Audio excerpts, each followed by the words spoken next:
Thank you very much, Randy, and we'll go right to your calls.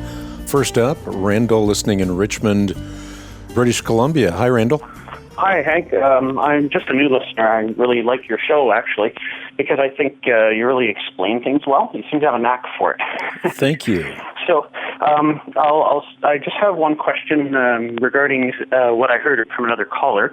You were elaborating on how the believers make God the center of the universe and of their universe, but Satan does not make. He makes himself the center of the universe. So I'm wondering what is wrong with making yourself the center of the universe.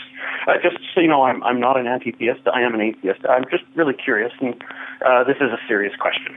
Yeah, no, it's a very good question, Randall. And I would say that if you have an atheistic worldview, in some sense, I would find very little wrong with making yourself the center of the universe. I think that's a logical step to take.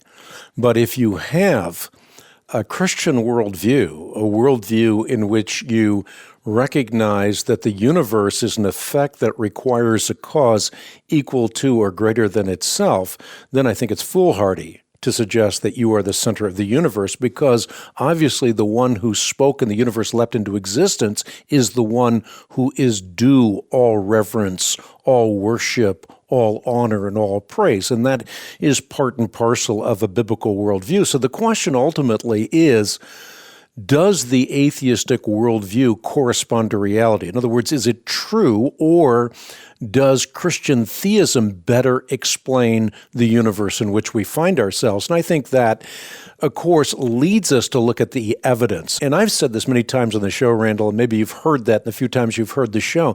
The Christian faith is historic and evidential, so it's never blindly accepted. It's always accepted on the basis of reason and evidence.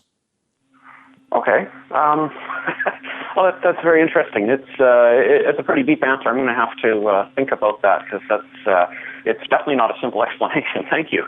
Well, you're welcome, and you call me anytime. I very much appreciate you listening in.